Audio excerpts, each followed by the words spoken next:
Dontayvion Wicks, the player that the Eagles front office, Howie Roseman, and then the coaching staff, Nick Sirianni and Sean Mannion, just had to have from the Green Bay Packers. I want to take a second. I want to illustrate a play for you and just kind of show you one of the plays I picked up on that Green Bay, they used Dontayvion Wicks to run quite a bit. Welcome to the slide route. We're going to draw you up a 2x2 formation here to where you have a very basic and simple, basically slide route, come across formation. The old LSU and the old, Southern Cal kind of staple inside of college football. This is a good way of getting your guys freed up to make plays.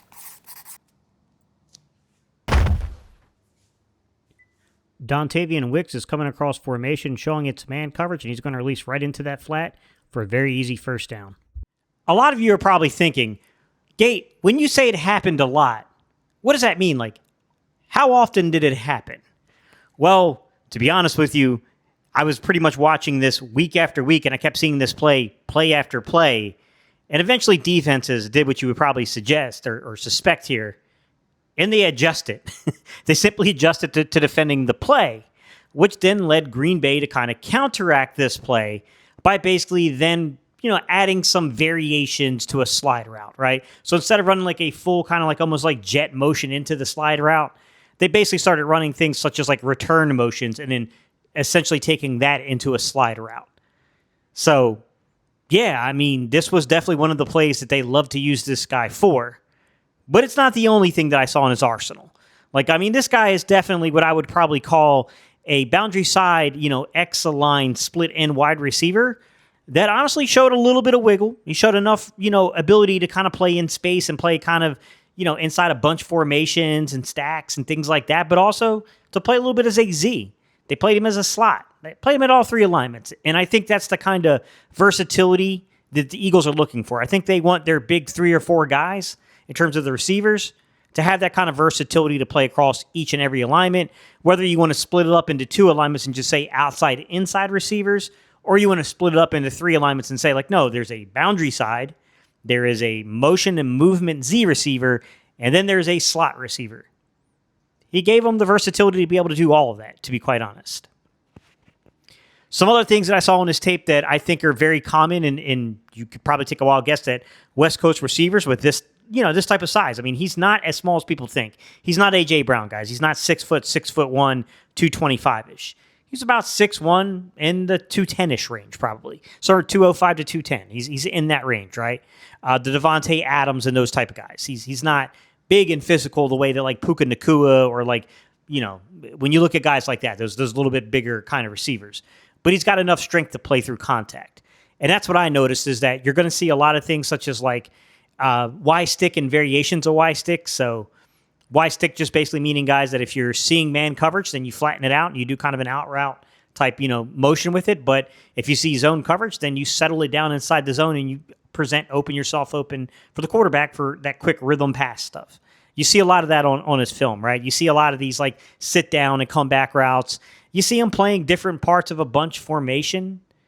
Like all that stuff is on the tape. Like there's definitely like a West Coast vibe and element to what he is as a receiver. And a guy that I think can help you where, Devontae played a lot of that role last year. I think you can lean on Dontayvion Wicks a little bit to, kind of be able to fill into those type of roles if you want to do something a little different with Devontae, right? If you want to do a little something more scripted to get Devontae room to wiggle and work with and actually route people up and take advantage of, more chunk plays, if you will. And that kind of leads me into the conversation of Dontayvion Wicks here. I thought the young man versus press coverage showed some fight. I think that this is definitely a guy that you could play in isolation. Isolation, guys, means to the short side of the field away from, the rest of the receivers. I think this is a guy that even if you're playing him in terms of, the space side, to where teams still come up and they want to press him, especially like out of the slot position. I think he can fight through contact, right? I mean, there's some times where I think in contested windows, the ball tended to, be placed in some really tough windows to catch the ball, but they were definitely, plays that could have been made that weren't made. I do think he's got advanced there. But I will say in man-to-man coverage, I thought he did quite well, man. I actually thought he played his ass off a little bit and made some pretty big plays versus man coverage. I definitely think this is a guy that you can play in isolation, to be honest. Listen, any evaluation is not evaluation if you do not talk about what the weaknesses or perceived weaknesses might be of the player. In this particular situation, guys, I do think that he needs to show an ability to basically space the field a little bit more vertically. I do think the vertical elements of his game are really hard to judge because I do think there were some times that I think that Jordan Love just made a bad read, to be honest with you. I don't think he placed the ball where it should have been, and there was definitely some miscommunication between receiver and quarterback. In other situations, he would make huge, big plays, but at the same time, he wasn't necessarily gaining a lot of separation. So I do think that there is a vertical element to his game that he's going to have to improve upon, right? And I'm saying this in light of guys that are similar to him, both in body style and play style. A guy that we were linked to early on in this process, a Kayshon Boutte out there in New England. A guy that a lot of y'all didn't know at first until I kind of introduced the player to you and told you, no, this is a guy much like Dontayvion Wicks that has a lot of upside, but the thing about Kayshon Boutte is why he's not a speed demon. He's similar to Dontayvion Wicks in that regard.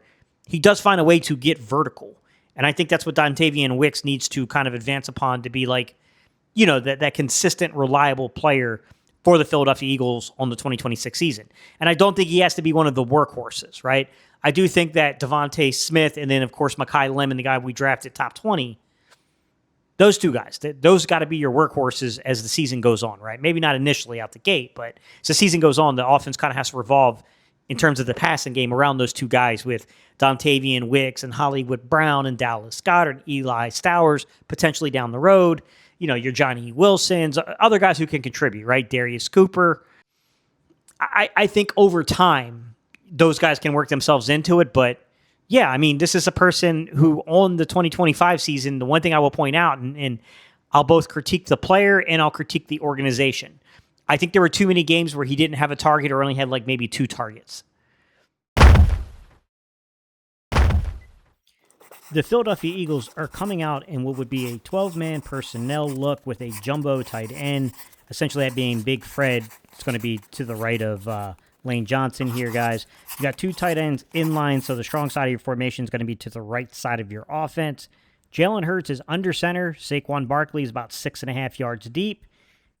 You got to play action here, guys. You can see that they come out originally kind of with a quarters type shell or 2-high type shell. Look, could be cover 2 technically as well, but then you start to notice the movement of the defense, and you're going to get that safety that is towards Devontae Smith creeping into the box. As he creeps into the box, now you've got the backside safety who's technically playing towards the strong side, who's got to cover all that space and all that field. So this play fake is going to help split basically these safeties, right? It's going to split between basically your outside corner and then your safety who's got to cover all that space.